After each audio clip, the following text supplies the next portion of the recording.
ಎಲ್ಲರಿಗೂ ನಮಸ್ಕಾರ. ನನ್ನ ಹೆಸರು ಸುಜಾತಾ ದೇವರಮನಿ ಅಂತ. ನಾವಿವಾಗ ನೋಡ್ತಾ ಇರೋದು BA 3ನೇ ಸೆಮಿಸ್ಟರಿನ ಅವಶ್ಯಕ ಕನ್ನಡ 6 ಆತ್ಮಕಥೆಗಳ ಆಯ್ದ ಭಾಗಗಳು ಅನ್ನೋ ಪಠ್ಯವನ್ನು ಈಗಾಗಲೇ ಕಳೆದ ತರಗತಿ ಒಳಗೆ ಆ ಪಠ್ಯದಲ್ಲಿರ್ತಕ್ಕಂಥ 2 ಆತ್ಮಕಥೆಯ ಭಾಗವನ್ನು ನೋಡೀವಿ. ಇವತ್ತು ಪಠ್ಯದಲ್ಲಿರುವ 3ನೇ ಆತ್ಮಕಥೆಯ ಭಾಗವನ್ನು ನೋಡ್ತೀವಿ. 3ನೇ ಆತ್ಮಕಥೆಯ ಭಾಗ ಯಾರ್ದು ಅಂತಂದ್ರೆ P. ಲಂಕೇಶ್ ಅವ್ರದ್ದು. P. ಲಂಕೇಶ್ ಅವರ ವಾಟೆ ಅನ್ನೋದು 3ನೇ ಆತ್ಮಕಥೆಯ ಭಾಗ. ವಾಟೆ ಅನ್ನೋ ಆತ್ಮಕಥೆಯ ಭಾಗವನ್ನು ನೋಡೋದಕ್ಕಿಂತ ಮುಂಚೆ ಸಾಹಿತ್ಯ ಲೋಕದಲ್ಲಿ ಹೊಸ ಸಂಚಲನವನ್ನು ಉಂಟು ಮಾಡಿದಂಥ, ಸಾಮಾಜಿಕ ಕ್ಷೇತ್ರದಲ್ಲಿ ಹೊಸ ಕ್ರಾಂತಿಯನ್ನು ಎಬ್ಬಿಸಿದಂಥ ಲಂಕೇಶ್ ಅವರ ಪರಿಚಯ ಮಾಡಿಕೊಳ್ಳೋದು ತುಂಬಾ ಅವಶ್ಯ. ಅದಕ್ಕೆ ಮೊದಲಿಗೆ ಲಂಕೇಶ್ ಅವರ ಪರಿಚಯ ಮಾಡಿಕೊಂಡು ನಂತರ ಅವರ ಆತ್ಮಕಥೆಯ ಭಾಗವನ್ನು ನೋಡೋಣ. 20ನೇ ಶತಮಾನದ ಪೂರ್ವಾರ್ಧದ ಕರ್ನಾಟಕದ ಸಾಂಸ್ಕೃತಿಕ ಬದುಕಿನ ಮೇಲೆ ಗಾಢವಾದಂಥ ಪ್ರಭಾವ ಬೀರಿ, ಪರಿವರ್ತನಾಶೀಲವಾದಂಥ ಪ್ರಭಾವವನ್ನು ಬೀರಿ ಹೆಸರುವಾಸಿಯಾದವರು ಕುವೆಂಪು ಅವರು. ಅದೇ 20ನೇ ಶತಮಾನದ ಉತ್ತರಾರ್ಧದಲ್ಲಿ ಅದನ್ನು ಮುಂದುವರಿಸಿಕೊಂಡು ಹೋದವರು P. ಲಂಕೇಶ್ ಅವರು. ಸಾಹಿತ್ಯ, ಸಿನಿಮಾ, ಪತ್ರಿಕೋದ್ಯಮ, ರಾಜಕಾರಣ ಹಿಂಗೆ ಬಹುಮುಖ ಆಯಾಮಗಳಲ್ಲಿ ತಮ್ಮನ್ನು ತಾವು ತೊಡಗಿಸ್ಕೊಂಡು ಕರ್ನಾಟಕದ ಸಾಂಸ್ಕೃತಿಕ, ರಾಜಕೀಯ, ಸಾಮಾಜಿಕ ಬದುಕಿನ ಆರೋಗ್ಯಪೂರ್ಣವಾದಂಥ ನಡೆಗೆ ಕಾರಣರಾದವರು P. ಲಂಕೇಶ್ ಅವರು. ಇವತ್ತಿಗೂ ಕರ್ನಾಟಕ ಏನಾದರೂ ಬಹಳ ದೊಡ್ಡ ಬಿಕ್ಕಟ್ಟುಗಳನ್ನು ಎದುರಿಸುವಾಗ ಲಂಕೇಶ್ ಬದುಕಿದ್ರೆ ಹೇಗೆ ಪ್ರತಿಕ್ರಿಯಿಸ್ತಿದ್ರು ಅಂತ ಎಲ್ಲರೂ ಅವ್ರನ್ನ ನೆನೆಸ್ಕೋತಾರೆ. ಅವರ ವ್ಯಕ್ತಿತ್ವ ನೆನಪಿಸಿಕೊಳ್ಳುವಷ್ಟು ದೊಡ್ಡದಾಗಿತ್ತು. ಮನುಷ್ಯರ ವ್ಯಕ್ತಿಗತ ಬದುಕಿನ ಒಳತೋಟಿ, ಹಂಗೆ ಸಾಮಾಜಿಕ ಬದುಕಿನ ಒಳತೋಟಿಗಳ ನಡುವೆ, ಹೊರ ತೋಟಿಗಳ ನಡುವೆ ಅನನ್ಯ ಸಾಮರಸ್ಯದಲ್ಲಿ ರೂಪ ತಾಳಿದಂಥ ಬರಹ P. ಲಂಕೇಶ್ ಅವ್ರದ್ದು. ಇಂಥ P. ಲಂಕೇಶ್ ಅವರ ಪೂರ್ಣ ಹೆಸರು ಪಾಳ್ಯದ ಲಂಕೇಶಪ್ಪ ಅಂತ. ಇವರು ಹುಟ್ಟಿದ್ದು ಮಾರ್ಚ್ 8, 1935. ಹುಟ್ಟಿದಂಥ ಜಾಗ ಶಿವಮೊಗ್ಗ ಜಿಲ್ಲೆಯ ಹೊನ್ನಾಳಿ ತಾಲೂಕಿನ ಕೊನಗವಳ್ಳಿ ಅನ್ನುವ ಗ್ರಾಮ. ತಂದೆ ಹೆಸರು ನಂದಿ ಬಸಪ್ಪ ಅಂತ, ತಾಯಿ ಹೆಸರು ದೇವಿರಮ್ಮ ಅಂತ. ಇವರಿಗೆ 3 ಜನ ಮಕ್ಕಳು: ಗೌರಿ ಲಂಕೇಶ್, ಕವಿತಾ ಲಂಕೇಶ್, ಇಂದ್ರಜಿತ್ ಲಂಕೇಶ್. P. ಲಂಕೇಶ್ ಅವರು ಎಲ್ಲಿ ತಮ್ಮ ಶಿಕ್ಷಣವನ್ನು ಪಡೆದ್ರು ಅಂತ, ಶಿವಮೊಗ್ಗದಲ್ಲಿ ಪ್ರೌಢಶಾಲೆ ಹಾಗೂ ಶಿವಮೊಗ್ಗದ ಸಹ್ಯಾದ್ರಿ ಕಾಲೇಜಲ್ಲಿ ಇಂಟರ್ಮೀಡಿಯೇಟ್ ಓದ್ತಾರ. ನಂತರ ಬೆಂಗಳೂರು ಸೆಂಟ್ರಲ್ ಕಾಲೇಜಿನಿಂದ BA ಪದವಿಯನ್ನು ಪಡೀತಾರ. ಆಮೇಲೆ ಮೈಸೂರು ವಿಶ್ವವಿದ್ಯಾಲಯದಿಂದ ಇಂಗ್ಲೀಷ್ ವಿಷಯದಲ್ಲಿ MA ಪದವಿಯನ್ನು ಪಡ್ಕೋತಾರ.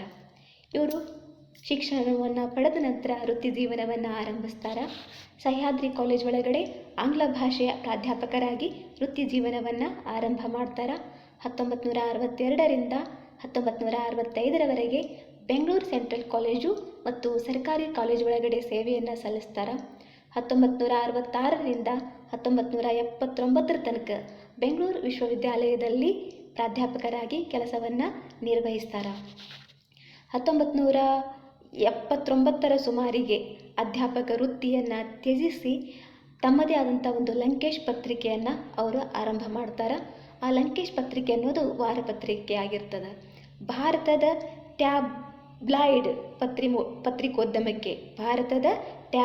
ಪತ್ರಿಕೋದ್ಯಮಕ್ಕೆ ಕ್ರಾಂತಿಕಾರಕ ಚಲನಶೀಲತೆಯನ್ನು ಲಂಕೇಶ್ ಪತ್ರಿಕೆ ನೀಡ್ತದೆ. ಪಲ್ಲವಿ, ಅನುರೂಪ, ಎಲ್ಲಿಂದಲೋ ಬಂದವರು, ಖಂಡವಿದೇಕೋ, ಮಾಂಸವಿದೇಕೋ ಮೊದಲಾದಂಥ ಚಿತ್ರಗಳನ್ನು ಇವರು ನಿರ್ದೇಶನ ಮಾಡ್ಯಾರ. ಒಟ್ಟಿನಲ್ಲಿ ಅವ್ರದ್ದು ಬಹುಮುಖ ಪ್ರತಿಭೆ, ಬಹುಮುಖ ವ್ಯಕ್ತಿತ್ವ. ಅವರು ಕೈ ಆಡಿಸ್ದೇ ಇರ್ತಕ್ಕಂಥ ಜಾಗವೇ ಇಲ್ಲ, ಕ್ಷೇತ್ರವೇ ಇಲ್ಲ ಅಂತ ಹೇಳಿದರೆ ತಪ್ಪಾಗಲಿಕ್ಕಿಲ್ಲ.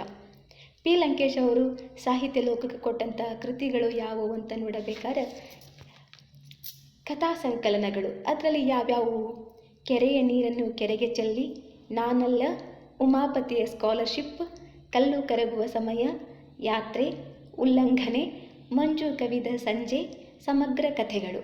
ಇವು P. ಲಂಕೇಶ್ ಅವರ ಕಥಾ ಸಂಕಲನಗಳು. ಇನ್ನು ಇವರು ಬರೆದಂಥ ನಾಟಕಗಳು ಯಾವುವು ಅಂದರೆ ದೊರೆ ಈಡಿಪಸ್, ಅಂತಿಗೊನೆ, ಗುಣಮುಖ, ನನ್ನ ತಂಗಿಗೊಂದು ಗಂಡು ಕೊಡಿ, ತೆರೆಗಳು, T. ಪ್ರಸನ್ನನ ಗೃಹಸ್ಥಾಶ್ರಮ, ಕ್ರಾಂತಿ ಬಂತು ಕ್ರಾಂತಿ, ಸಂಕ್ರಾಂತಿ. ಇವು ಲಂಕೇಶ್ ಅವರ ನಾಟಕಗಳು.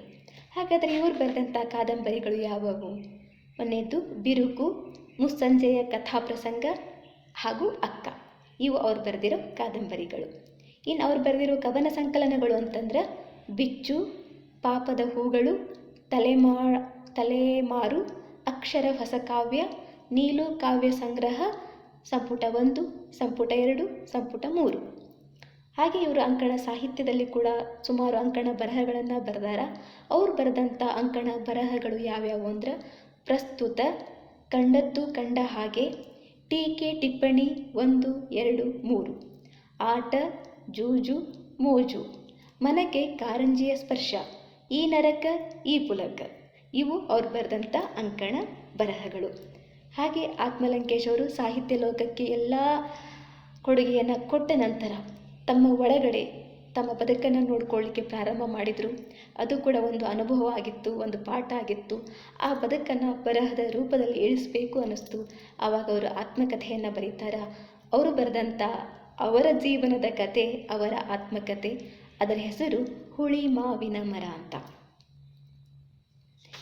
ಸಾಹಿತ್ಯ ಲೋಕಕ್ಕೆ, ಸಾಮಾಜಿಕ ಲೋಕಕ್ಕೆ, ಒಟ್ಟಾರೆ ಸಾಂಸ್ಕೃತಿಕ ಲೋಕಕ್ಕೆ ಇವರು ಕೊಟ್ಟಂಥ ಕೊಡುಗೆಯನ್ನು ಗಮನಿಸಿ ಇವರಿಗೆ ಹಲವಾರು ಪ್ರಶಸ್ತಿ ಪುರಸ್ಕಾರಗಳು ಕೂಡ ಬಂದವು. ಹಾಗಾದರೆ ಅವ್ರು ಪಡೆದಂಥ ಪ್ರಶಸ್ತಿ ಪುರಸ್ಕಾರಗಳು ಯಾವ್ಯಾವು? ಒಂದನೇದ್ದು, ಕಲ್ಲು ಕರಗುವ ಸಮಯ ಕೃತಿಗೆ ಕೇಂದ್ರ ಸಾಹಿತ್ಯ ಅಕಾಡೆಮಿ ಪ್ರಶಸ್ತಿ ಸಿಕ್ಕದ.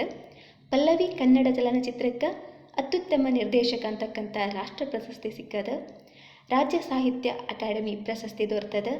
BH ಶ್ರೀಧರ್ ಪ್ರಶಸ್ತಿ ದೊರೆತದ. ರಾಜ್ಯ ನಾಟಕ ಅಕಾಡೆಮಿ ಪ್ರಶಸ್ತಿ, ಆರ್ಯಭಟ ಸಾಹಿತ್ಯ ಪ್ರಶಸ್ತಿಗೆ ಲಭ್ಯ ಆಗಿದೆ. ವ್ಯಕ್ತಿತ್ವವನ್ನು ಅಕ್ಷರಗಳಲ್ಲಿ ಇಡಲಿಕ್ಕೆ ಸಾಧ್ಯವೇ ಇಲ್ಲ. ಸುಮ್ಮನೆ ಮೇಲು ನಾವು ಕಂಡಿದ್ದರಲ್ಲಿ ಸ್ವಲ್ಪದನ್ನು ಮಾತ್ರ ನಾವು ಪರಿಚಯ ಮಾಡಿಕೊಡ್ತೀವಿ. ಸಂಪೂರ್ಣ ವ್ಯಕ್ತಿತ್ವವನ್ನು ಶಬ್ದಗಳಲ್ಲಿ ಯಾವತ್ತೂ ಸೆರೆ ಹಿಡಲಿಕ್ಕೆ ಸಾಧ್ಯವೇ ಇಲ್ಲ ಅಂತ ಹೇಳಿ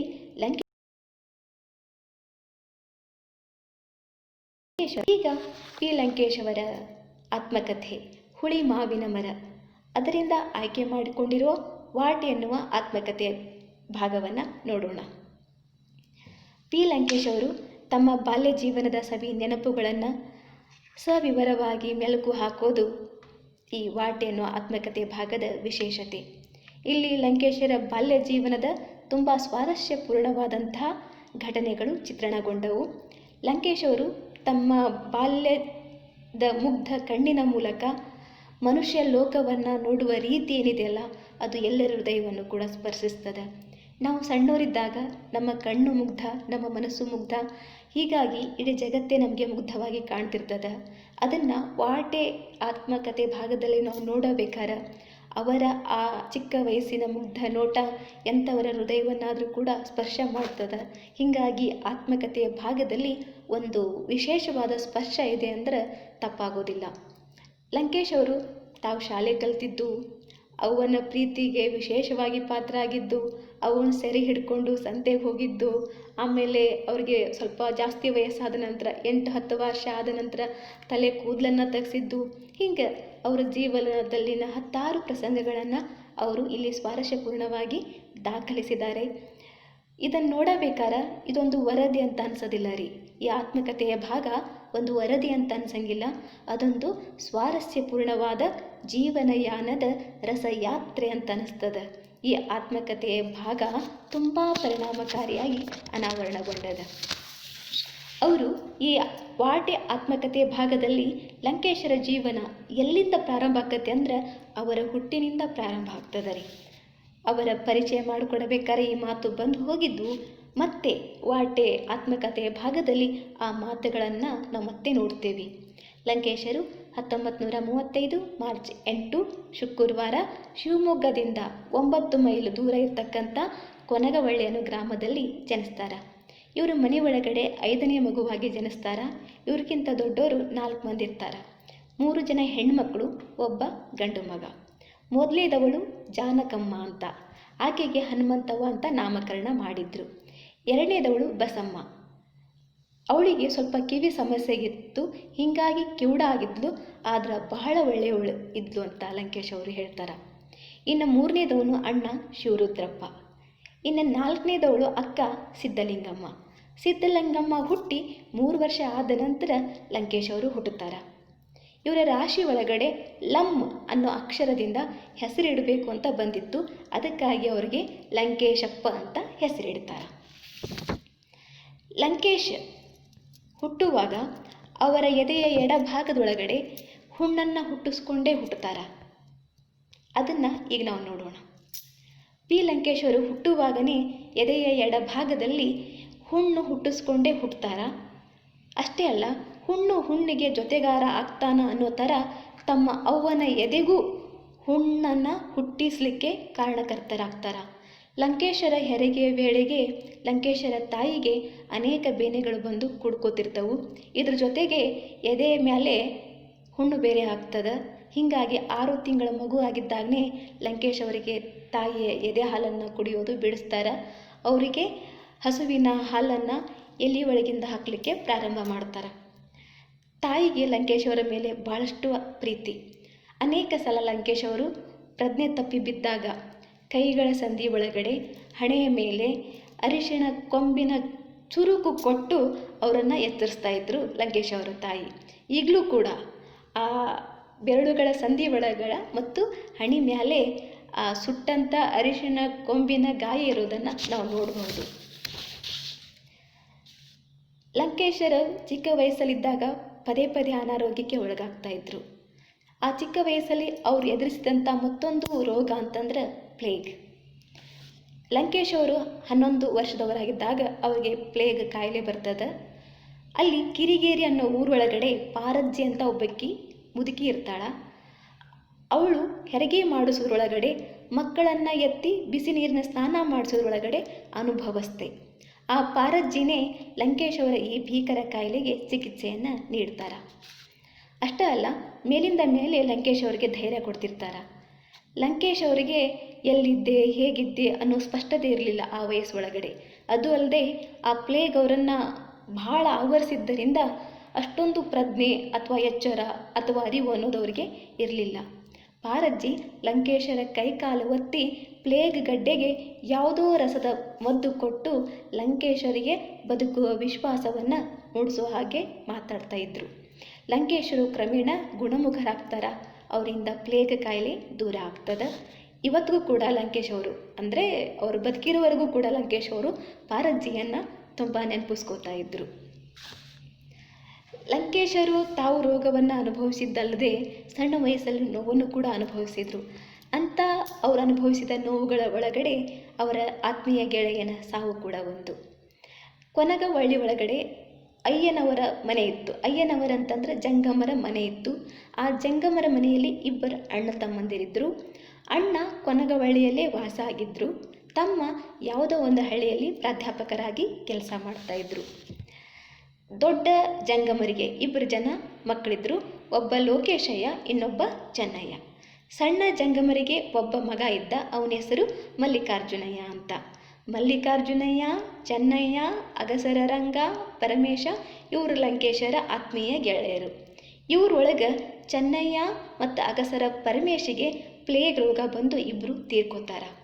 ಆಗಿನ ಜನ ಆರೋಗ್ಯದ ಬಗ್ಗೆ ಭಾಳ ನಿರ್ಲಕ್ಷ್ಯ ಮಾಡ್ತಾ ಇದ್ರು. ಅರ್ಧ ಗಾಡಿ ಗೊಬ್ಬರ ತರಕ್ಕೆ ಗಾಡಿ ಕಟ್ಟಿಕೊಂಡು ಊರಿಂದ ಊರಿಗೆ ಹೋಗ್ತಾ ಇದ್ರು. ಆದರೆ ಯಾರಿಗಾದ್ರೂ ಜೋರಾಗಿ ಕಾಯಿಲೆ ಬಂದತ್ತೆ ಅಂದ್ರೆ ಮಾತ್ರ ಯಾರು ಗಾಡಿ ಕಟ್ತಾನೇ ಇರಲಿಲ್ಲ. ಆ ಕಾಯಿಲೆ ಬಂದಂಥವ್ರನ್ನೇ ನಡೆಸ್ಕೊಂಡು ಬೇರೆ ಊರಿಗೆ ಕರ್ಕೊಂಡು ಹೋಗ್ತಾ ಇದ್ರು. ಆ ಊರು ತಲುಪೋದ್ರೊಳಗಡೆ ಎಷ್ಟೋ ಜನ ಸತ್ತಿದ್ದು ಕೂಡ ಉಂಟು. ಅದೇ ರೀತಿಯಾಗಿ ಲಂಕೇಶರ ಆತ್ಮೀಯ ಗೆಳೆಯ ಪರಮೇಶನೂ ಸಾಯ್ತಾರ, ಹಾಗೆ ಚೆನ್ನಯ್ಯ ಕೂಡ ಸಾಯ್ತಾರ. ಇದು ಲಂಕೇಶರ ಮೇಲೆ ಬಹಳಷ್ಟು ದೊಡ್ಡ ಪರಿಣಾಮವನ್ನು ಬೀರ್ತದೆ. ಚಿಕ್ಕ ವಯಸ್ಸಲ್ಲೇ ತಮಗೆ ತುಂಬ ಹತ್ತಿರವಾದಂಥ ಆತ್ಮಕ್ಕೆ ಹತ್ತಿರವಾದಂಥ ಗೆಳೆಯರನ್ನು ಕಳ್ಕೊಂಡು ನೋವನ್ನು ಅನುಭವಿಸ್ತಾರ ಪಿ ಲಂಕೇಶ್ ಅವರು. ಇನ್ನು ಲಂಕೇಶ್ ಅವರು ಹಾರ್ನಹಳ್ಳಿಗೆ ಬಂದಾಗ ಅಲ್ಲಿ ಆದಂಥ ಅನುಭವಗಳು ಅಥವಾ ಕೊನಗವಳ್ಳಿಯಲ್ಲೇ ಇದ್ಕೊಂಡು ಹಾರ್ನಹಳ್ಳಿಗೆ ಹೋಗಿ ಬರುವಾಗ ಅವ್ರಿಗೆ ಆದಂಥ ಅನುಭವಗಳು ಹೇಗಿದ್ವು ಅನ್ನೋದನ್ನು ಇವಾಗ ನಾವು ನೋಡೋಣ. ಲಂಕೇಶರ ಹಾರನಹಳ್ಳಿಯ ಅನುಭವಗಳು. ಫಸ್ಟಿಗೆ ಲಂಕೇಶರಿಗಾದ ಸಿನಿಮಾ ಲೋಕದ ಅನುಭವ. ಲಂಕೇಶ್ 8-10 ವರ್ಷದವರಿದ್ದಾಗ ಅವರಿಗೆ ಆದಂಥ ಮರೆಯಲಾಗದ ಅನುಭವ ಅಂತಂದ್ರೆ ಅದು ಸಿನಿಮಾ ಲೋಕದ್ದು. ಲಂಕೇಶರು ತಮ್ಮ ತಾಯಿಯ ಹೊನ್ನಾಳಿ ಸೀಮೆಯ ಅವ್ವನ ತವರೂರು ಗುಡ್ಡೆಹಳ್ಳಿ ಬಿಟ್ಟು ಬೇರೆ ಯಾವ ಊರನ್ನೂ ನೋಡಿರಲಿಲ್ಲ. ಅಂಥ ಟೈಮ್ದೊಳಗಡೆ ಆದಂಥ ಅನುಭವ ಇದು. ಹಾರನಹಳ್ಳಿಗೆ ಟೆಂಟ್ ಸಿನಿಮಾ ಬಂದಿತ್ತು. ಇದು ಲಂಕೇಶರ ಜೀವನದ ಬಹಳ ದೊಡ್ಡ ಅನುಭವ. ಆಗಲೇ ಲಂಕೇಶ್ ಅವರನ್ನು ಸಿನಿಮಾ ಎಂಬ ಮಾಯಾಲೋಕ ಆವರಿಸ್ತದೆ ರೀ. ಮಾರ್ಕಂಡಯ್ಯ, ಸುಭದ್ರ, ಸಂಸಾರ ನ್ಯಾವುಕೆ ಮೊದಲಾದ ಸಿನಿಮಾಗಳನ್ನು ಅವ್ರು ನೋಡಿದ್ದೇ ಆವಾಗ. ಹಾರನಹಳ್ಳಿಗೆ ಸಿನಿಮಾ ಟೆಂಟ್ ಬಂದಾಗ ಲಂಕೇಶರ ಅಪ್ಪ 4 ಜನರ ಜೊತೆ ಮಾತಾಡಿ ಗಾಡಿಯಲ್ಲಿ ಕೂರಿಸಿಕೊಂಡು 3 ಮೈಲು ದೂರದಲ್ಲಿರ್ತಕ್ಕಂಥ ಹಾರನಹಳ್ಳಿಗೆ ಕೊನಗವಳ್ಳಿಯಿಂದ ಸಿನಿಮಾ ನೋಡೋಕೆ ಹೋಗ್ತಾಯಿದ್ರು. ಟೆಂಟಲ್ಲಿ ನೆಲದ ಮೇಲೆ ಕೂತ್ಕೊಂಡು ಸಿನಿಮಾ ನೋಡಬೇಕಾಗಿತ್ತು. ಒಮ್ಮೆ ಜನಪ್ರಿಯ ಸಿನಿಮಾ ವಸಂತ ಸೇನ ಅನ್ನೋ ಸಿನಿಮಾ ಬಂದಿತ್ತು. ಹಾರನಹಳ್ಳಿಯ ಸಿನಿಮಾ ಟೆಂಟು ಫುಲ್ಲು ತುಂಬಿಬಿಟ್ಟಿತ್ತು. ಭಾರಿ ಜನ ಸೇರಿದ್ರು. ಟೆಂಟ್ ಸಿನಿಮಾಗಳಲ್ಲಿ ಸಾಧಾರಣವಾಗಿ ಇಷ್ಟೇ ಜನ ಕೂಡಬೇಕು ಅನ್ನೋ ನಿಯಮ ಇರಂಗಿಲ್ಲ ರೀ. ಎಷ್ಟು ಜನ ಬೇಕಾದರೂ ಬರ್ಬೋದಾಗಿತ್ತು. ಹೀಗಾಗಿ ಅಲ್ಲಿ ಭಾಳ ಗದ್ದಲ ಇತ್ತು. ಲಂಕೇಶರ ಅಪ್ಪ ಟಿಕೆಟ್ ತಗೋಬೇಕಾದ್ರೆ ಲಂಕೇಶರನ್ನು ಭುಜದ ಮೇಲೆ ಕುಂದಿಸ್ಕೊಂಡು ಅವ್ರಿಗೆ ಅರ್ಧ ಟಿಕೆಟ್ ತಗೋತಾ ಇದ್ರು. ಅರ್ಧ ಟಿಕೆಟ್ ತಗೊಂಡು ಒಳಗೆ ಹೋಗಬೇಕಾದ್ರೆ ವಸಂತ ಸೇನಾ ಸಿನಿಮಾ ಬಂದಾಗ ಗದ್ದಲದಲ್ಲಿ ನುಗ್ಗಲಾಗಿ ಭುಜದ ಮೇಲಿಂದ ಲಂಕೇಶ್ ಅವರು ಕೆಳಗಡೆ ಬೀಳ್ತಾರ. ಅಂಥ ಟೈಮ್ದೊಳಗಡೆ ಒಬ್ಬ ಪೈಲ್ವಾನ್ ಲಂಕೇಶರ ಶರ್ಟನ್ನು ಜಗ್ಗಿ ಮ್ಯಾಲೆ ಎತ್ಕೋತಾನ್ರಿ. ಆ ಪೈಲ್ವಾನನ ಹೆಸರು ಶಿವಾಜಿ ಅಂತ. ಅವತ್ತು ಪೈಲ್ವಾನ್ ಶಿವಾಜಿ ಅವರು ಲಂಕೇಶ್ ಅವರ ಅಂಗಿಯನ್ನು ಹಿಡಿದು ಮ್ಯಾಲೆ ಎತ್ತದೇ ಹೋಗಿದ್ರೆ ಜನರ ನುಗ್ಗಲ್ ಒಳಗಡೆ ಲಂಕೇಶ್ ಕೂಡ ನುಗ್ಗಾಗಿ ಹೋಗ್ತಾ ಇದ್ರು. ಆದರೆ ಪೈಲ್ವಾನ್ ಶಿವಾಜಿಯ ಪೈಲ್ವಾನತೆಯಿಂದ, ಅವರ ಒಂದು ಸಹಾಯದಿಂದ ಲಂಕೇಶ್ ಅವರಿಗೆ ಅಂಥ ಪರಿಸ್ಥಿತಿ ಬರಲಿಲ್ಲ. ಆದರೆ ಪೈಲ್ವಾನ್ ಶಿವಾಜಿ ಮಾತ್ರ ಯಾವಾಗಲೂ ಈ ವಿಷಯವನ್ನು ಎಲ್ಲರ ಹತ್ರ ಹೇಳ್ಕೊಂಡು ಅಡ್ಡಾಡ್ತಾ ಇದ್ರು. ನಾನು ಸಿನಿಮಾ ಟೆಂಟಲ್ಲಿ ಲಂಕೇಶ್ ಅವರನ್ನು ಕಾಪಾಡಿದೆ, ನಾನು ಸಿನಿಮಾ ಟೆಂಟಲ್ಲಿ ಲಂಕೇಶ್ ಬಿದ್ದಾಗ ಎತ್ಕೊಂಡೆ, ಈ ಥರ ಹೇಳ್ತಾ ಅವರು ಯಾವಾಗಲೂ ತಿರುಗಾಡ್ತಾ ಇದ್ರು ಅಂತ ಲಂಕೇಶ್ ಅವರು ಅದನ್ನು ಕೂಡ ತಮ್ಮ ಆತ್ಮಕಥೆಯಲ್ಲಿ ನೆನಪಿಸ್ಕೋತಾರೆ. ಒಂದು ಸಲ ಸಿನಿಮಾ ನೋಡಿ ಹಾರನಹಳ್ಳಿಯಿಂದ ಕೊನಗವಳ್ಳಿಗೆ ಬರುವಾಗ ಒಂದು ಅಪಘಾತ ಸಂಭವಿಸ್ತದೆ ರೀ. ಅದನ್ನು ಕೂಡ ಲಂಕೇಶ್ ಅವರು ತಮ್ಮೊಂದಿಗೆ ಅಂದರೆ ನಮ್ಮೊಂದಿಗೆ ಹಂಚ್ಕೊಂಡಾರ. ಒಂದಿನ ರಾತ್ರಿ 9 ಗಂಟೆ ಆಗಿರಬೇಕು ಹೆಚ್ಚು ಕಡಿಮೆ. ಮೊದಲನೇ ಶೋ ಮುಗಿಸ್ಕೊಂಡು ಲಂಕೇಶರು ಕೊನಗವಳ್ಳಿಗೆ ಬರ್ತಾ ಇರ್ತಾರ. ಕೊನಗವಳ್ಳಿಗೆ ಇದ್ದಂಥ ಕಾಲುದಾರಿಗಳು ರೈಲು ಹಳಿಯ ಪಕ್ಕದಾಗಿರ್ತವ್ರಿ. ಹಿಂದೆ ಮುಂದೆ ನೋಡಿ ರೈಲು ಬರ್ತಿಲ್ಲ ಅಂತ ಖಾತ್ರಿ ಪಡಿಸ್ಕೊಂಡು ಆಮೇಲೆ ರಸ್ತೆಯನ್ನು ದಾಟಬೇಕಾಗಿತ್ತು. ಸೇತುವೆಗಳನ್ನು ದಾಟ್ಕೊಂಡು ಹೋಗಬೇಕಾಗಿತ್ತು, ರಸ್ತೆಯನ್ನು ದಾಟ್ಕೊಂಡು ಹೋಗಬೇಕಾಗಿತ್ತು. ಹಾರನಹಳ್ಳಿಯ ಹತ್ತಿರದಲ್ಲೇ ಒಂದು ದೊಡ್ಡ ರೈಲ್ವೆ ಸೇತುವೆ ಅದ. ಆ ಸೇತುವೆ ರಸ್ತೆಯ ಸೇತುವೆ ಹಂಗೆ ಮುಚ್ಕೊಂಡಿಲ್ಲ ರೀ. ಸ್ಲೀಪರ್ಗಳನ್ನು ಹಾಕಿ ಮಧ್ಯ ಖಾಲಿ ಜಾಗ ಬಿಟ್ಟಿರ್ತಾರ. ಸೇತುವೆಗಳನ್ನು ದಾಟಲಿಕ್ಕೆ ಸ್ಲೀಪರ್ಗಳ ಮೇಲೆ ನಡಿಬೇಕು. ಒಮ್ಮೆ ಸಿನಿಮಾ ನೋಡಿದ ನಿದ್ರೆಗಣ್ಣೊಳಗಡೆ ಸ್ಲೀಪರ್ ನಡುವೆ ಲಂಕೇಶರು ಬಿದ್ದುಬಿಡ್ತಾರ. ಅನಾಹುತ ಆಗೋ ಮುನ್ನ ಲಂಕೇಶರ ಅಪ್ಪ ಅವ್ರನ್ನ ಹಿಡ್ಕೋತಾರ. ಹಿಡಿದುಕೊಳ್ಳದೆ ಹೋಗಿದ್ರೆ ಅವತ್ತು ಲಂಕೇಶರ ಸಾವು ಗ್ಯಾರಂಟಿ ಅಂತ ಸ್ವತಃ ಲಂಕೇಶ್ ಅವರೇ ಹೇಳ್ಕೋತಾರ. ಈ ಘಟನೆ ನೆನೆದು ಲಂಕೇಶರು ಭಯದಿಂದ ಬೆವದು ಹೋದರು. ಇದಾಗಿಂದ ಬಹಳ ವರ್ಷಗಳ ಕಾಲ ಅವರು ಆ ಸೇತುವೆ ಮೇಲೆ ನಡಿಲಿಕ್ಕೆ ಅಂಜ್ತಾ ಇದ್ದರು. ಇವತ್ತಿಗೂ ಕೂಡ ಅಂದರೆ ಅವ್ರು ಬದುಕಿರೋ ತನಕ ಕೂಡ ಆ ಸೇತುವೆ ಮೇಲೆ ನಡೆಯಬೇಕಾದ್ರೆ ಅವರಿಗೆ ಭಯ ಅನ್ನಿಸ್ತಿತ್ತು, ಹೆದರಿಕೆ ಅನ್ನಿಸ್ತಾ ಇತ್ತು. ಅದನ್ನು ಅವರು ತಮ್ಮ ಆತ್ಮಕಥೆಯಲ್ಲಿ ಹೇಳ್ಕೊಂಡಾರ. ಇನ್ನು ಲಂಕೇಶ್ ಅವರು ಚಿಕ್ಕವರಿದ್ದಾಗ ಹೆಂಗೆ ಸಿನಿಮಾ ಲೋಕ ಅವರನ್ನು ಆವರಿಸ್ತೋ ನಾಟಕ ಲೋಕ ಕೂಡ ಅವರನ್ನು ಆವರಿಸಿತು. ಹಾಗಾದರೆ ನಾಟಕದತ್ತ ಲಂಕೇಶರ ಮನಸ್ಸು ಹೇಗೆ ಹೋಯಿತು ಅಂತ ನೋಡಬೇಕಾರೆ ನಾಟಕ ಮತ್ತು ಹಾರ್ಮೋನಿಯಂ ಬಾರಿಸುವುದರತ್ತ ಲಂಕೇಶರ ಸೆಳೆತ. ಸಿನಿಮಾ ಪ್ರಕರಣಗಳು ಎಷ್ಟೇ ಇದ್ದರೂ ಲಂಕೇಶರು ಇನ್ನೂ ತುಂಬ ಚಿಕ್ಕವರಿದ್ದಾಗ ಆ ಟೈಮ್ದಲ್ಲಿ ನಾಟಕ ಆಡ್ತಕ್ಕಂಥ ಸಿದ್ಧತೆ ನಡೀತಾ ಇತ್ತು. ಒಂದು ಸಲ ನಾಟಕ ಆಡಲಿಕ್ಕೆ ಲಂಕೇಶ್ ಅವರು ಕೂಡ ಸಿದ್ಧವಾಗ್ತಾ ಇದ್ದರು. ನಾಟಕದ ಹೆಸರು ಪ್ರಭಾಮಣಿ ವಿಜಯ. ನಾಟಕದ ಹೆಸರು ಪ್ರಭಾಮಣಿ ವಿಜಯ. ಈ ನಾಟಕ ಸಿದ್ಧತೆಗಾಗಿ ಜನ ತರಾತುರಿಯಿಂದ ಓಡಾಡ್ತಾ ಇದ್ರು. ಇದನ್ನು ಆಡಿದ್ದು ಲಂಕೇಶರಿಗೆ ನೆನಪಿಲ್ಲ. ಆದ್ರೆ ನಾಟಕವನ್ನು ಕಲಿಸ್ತಿದ್ದಂಥ ಮಾಸಡಿಯ ರಾಮಪ್ಪ ಉದ್ದವಾದ ಕೂದಲನ್ನು ಬಿಟ್ಟಿದ್ದ, ನೋಡಲು ಬಹಳ ಚೆಂದ ಇದ್ದ. ಅಲ್ಲಿ ಸೇರಿದ ಜನರಲ್ಲಿ ಮುದುಕರು, ಅವರು ನಾಟಕದಲ್ಲಿ ಭಾಗವಹಿಸ್ತಾ ಇರಲಿಲ್ಲ. ಹುಡುಗರು ಪಾರ್ಟ್ ಹಾಕ್ತಾ ಇದ್ರು. ಆಗಲೇ ಲಂಕೇಶರು ಲೆಗ್ ಹಾರ್ಮೋನಿಯಂ ಮೇಲೆ ಸರಿಗಮ ಪದನಿಸವನ್ನು ಬಾರಿಸೋದು ಕಲಿತರು. ಯಾವಾಗಂತಂದ್ರೆ ಮಾಸಡಿಯ ರಾಮಪ್ಪ ನಾಟಕ ಕಲಿಸುವ ಸಂದರ್ಭದಲ್ಲಿ ಆತನೊಂದಿಗೆ ಲೆಗ್ ಹಾರ್ಮೋನಿಯಂ ಬಾರಿಸೋದನ್ನು ಕಲಿತರು ಪಿ ಲಂಕೇಶ್ ಅವರು. ಆದರೆ ಮಾಸಡಿ ರಾಮಪ್ಪ ಸ್ವಲ್ಪ ದಿನ ನಾಟಕವನ್ನು ಕಲಿಸಿ ಆಮೇಲೆ ಅವರು ಬೇರೆ ಕಡೆ ಹೋಗ್ತಾರೆ. ಮಾಸಡಿ ರಾಮಪ್ಪ ಹೋದ್ಮೇಲೆ ಹೊಸದಾಗಿ ನಾಟಕ ಕಲಿಸೋದಕ್ಕೆ ಹಲಗಪ್ಪ ಅನ್ನೋರು ಬರ್ತಾರೆ ರೀ. ಈ ಹಲಗಪ್ಪ ಅವರು ರಾಮಪ್ಪನಷ್ಟು ಚುರುಕಲ್ಲ ರೀ. ರಾಮಪ್ಪನಷ್ಟು ಚೆನ್ನಾಗಿ ಹಲಗಪ್ಪನಿಗೆ ಕಲಿಸಾಕ ಬರ್ತಿದ್ದಿಲ್ಲ. ಆದರೆ ಇವರು ನಾಟಕ ಕಲಿಸೋದ್ರ ಜೊತೆಗೆ ದೇವರ ವಿಗ್ರಹ ಕೂಡ ಮಾಡ್ತಾಯಿದ್ರು. ಊರಿನ ಜನ ನಾಟಕ ಕಲಿಯಾಕ ಉತ್ಸಾಹ ತೋರದೇ ಇದ್ದಾಗ ಲಂಕೇಶರಪ್ಪ ಊರ ಜನರ ಜೊತೆ ಮಾತಾಡಿ ದೇವ್ರು ಕೇಳೋದಕ್ಕೆ ಉತ್ಸವ ಮೂರ್ತಿ ಹನುಮಂತನನ್ನು ಅವನಿಗೆ ಹೇಳಿ ಮಾಡಿಸೋಣ ಅಂತ ಹೇಳಿ ಅವನ ಕಡೆಯಿಂದ ಹನುಮಂತನ ಮೂರ್ತಿಯನ್ನು ಮಾಡಿಸ್ತಾರ. ಆದ್ರೆ ಆ ಹಲಗಪ್ಪ ಮಾಡಿದಂಥ ಹನುಮಂತನ ಮೂರ್ತಿ ಹನುಮಂತನಷ್ಟು ಚೆನ್ನಾಗಿರಲಿಲ್ಲ ಅಂತ ಹೇಳ್ತಾರೆ ಪಿ ಲಂಕೇಶ್ ಅವರು. ಅಂದ್ರೆ ಅದೇನೋ ಹಳ್ಳಿ ಒಳಗಡೆ ಗಾದೆ ಮಾತು ಹೇಳ್ತಾರಲ್ಲ, ಶಿವಪ್ಪನ ಮಾಡಂದ್ರೆ ಗಣಪನ ಮಾಡಂದ್ರೆ ಗಣಪನ ಅಪ್ಪನ ಮಾಡಿದ್ರಂತೆ, ಅಥವಾ ಶಿವಪ್ಪನ ಮಾಡಂದ್ರೆ ಅವರಪ್ಪನ ಮಾಡಿದ್ರಂತೆ ಮಾತಾಡ್ತಿರ್ತಾರಲ್ಲ, ಹಾಗೆ ಇಲ್ಲಿ ಹನುಮಪ್ಪನ ಮಾಡಂದ್ರೆ ಈತ ಇನ್ನೇನೋ ಮಾಡಿದ್ದ. ಅದಕ್ಕಾಗಿ ಲಂಕೇಶ್ ಅವ್ರು ಹೇಳ್ತಾರ ಮೂಲ ಹನುಮಪ್ಪನಷ್ಟು ಈ ಹನುಮಪ್ಪ ಚೆನ್ನಾಗಿರಲಿಲ್ಲ ಅಂತ. ಮುಂದೆ ಲಂಕೇಶರ ಬಾಲ್ಯದಲ್ಲಿ ಇನ್ನೂ ಹಲವಾರು ಅನುಭವಗಳು ಆಗ್ತವ್ರಿ. ಒಂದಕ್ಕಿಂತ ಒಂದು ಅನುಭವಗಳು ಪಾಠವನ್ನು ಕಲಿಸ್ತವು. ಒಂದಕ್ಕಿಂತ ಒಂದು ಅನುಭವಗಳು ಬಾಲ್ಯದ ಮುಗ್ಧತೆಯನ್ನು ಎತ್ತಿ ತೋರಿಸ್ತವು. ಮುಂದಿನ ತರಗತಿಯಲ್ಲಿ ಅವರ ಬಾಲ್ಯದ ಇನ್ನಷ್ಟು ಅನುಭವಗಳನ್ನು ಮೆಲುಕು ಹಾಕೋಣ ಅಂತ ಹೇಳಿ ಇವತ್ತು ಕ್ಲಾಸನ್ನು ಇಲ್ಲಿಗೆ ಮುಗಿಸೋಣ. ಮತ್ತೆ ಮುಂದಿನ ತರಗತಿಯಲ್ಲಿ ಸಿಗ್ತೀವಿ. ಎಲ್ಲರಿಗೂ ನಮಸ್ಕಾರ.